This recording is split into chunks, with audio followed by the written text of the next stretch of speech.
السلام عليكم متابعين مطبخ أم البيت، شلونكم؟ نبدأ بسم الله والصلاة على محمد وعلى آل محمد. رجعنا لكم فيديو جديد ووصفة جديدة، إن شاء الله الوصفة تنال إعجابكم. وصفتنا راح تكون اليوم، ومثل ما قلت اليوم وصفتنا راح تكون الكيك، بس الكيك يصير عندنا كيك عائلي يعني مع ضيوف، يعني الكيك حجم كبير، يعني راح نسويها خلطتين، مو خلطة، خلطتين راح نسويها بكيك وحدة. المقادير والمكونات اللي راح نخليها بالكيك، عندنا هنا 4 أكواب من طحين. الطحين قستها بالكوب القياس، هاي الكوب اللي قست بيها الطحين كوب القياس 250 ملم. وعندنا ظرفين فانيلا وظرفين من باودر، وعندنا كوبين من شكر، نفس الكوب اللي قست بيها طحين قست بيها الشكر. وعندنا كوب إلا ربع زيت، وعندنا كوب إلا ربع حليب باودر، وعندي 3 بيضات درجة حرارة الغرفة أو المطبخ، وعندنا هنا ملعقتين من الكاكاو الباودر، وعند هاي الكوب. وهي هاي مكونات الكيك العائلي اللي راح نقدمها هاليوم. وبنتي أم كرار عندنا ضيفة قالت أني أريد أسوي الكيك وأنتي تصورين، قلت يلا أنتي سوي وأني أصور. هسه نبدي بطريقة العمل. أول شي راح تخلي البيض أو تضيف البيض. طبعا الجو ما قلت الجو صار برد، ماكو شي للبيض. 3 حبات من بيض بدرجة حرارة المطبخ. إن شاء الله الكيك تطلع من إيدها طيبة وحلوة وتستاهل حلقكم. هسه راح تخلطها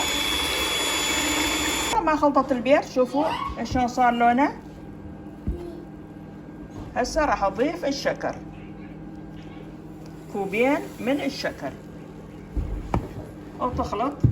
ما ضفنا البيض وضفنا الشكر راح نضيف المي، بس قبل هسه نضيف الزيت. وهسه نبدي هسه نضيف الحليب، وهسه نضيف الفانيلا، نضيف الطحين تدريجيا. بعد ما ضفنا هسه خلطنا من الخلطة مال الكيك، وهي هالقوام المطلوب. شوفوا القوام مالته. وهسه راح نقسم الخلطة. هسه نجيب صحن ثاني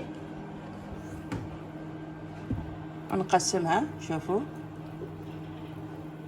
وهسه قسمنا الخلطة لقسمين، هاي الخلطة وهاي الخلطة. وهاي الخلطة راح نضيف عليه الكاكاو الباودر. هسه ضفنا الكاكاو الخام وراح نخلطه، ونضيف له ملعقتين من حليب السائل. بعد ما ضفنا الكاكاو على الخلطة، شوف شلون صارت عندنا الخلطة. ملعقتين من الكاكاو وملعقتين حليب سائل. وبهالاثناء احنا علقنا الفرن على درجة 180، بس علقناها من اسفل. هسه جبنا صينية الفرن وخلينا بيها زيت، مسحناها بالزيت، خلينا بيها قليل من الطحين. هسه نبدي نخلي الخلطة بالفرن. مثل ما قلت احنا عاليين الفرن على درجة 180 بس من الاسفل. هسه راح اضيفه بالنص. شوفوا ان شاء الله الوصفة تعجبكم.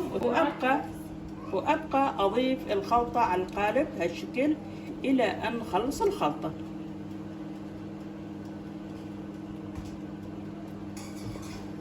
وهالشكل صار عندنا خلطة مال الكيك. وبعد راح نسويها نقشات. شوفوا نسوي بيها نقشات هالشكل.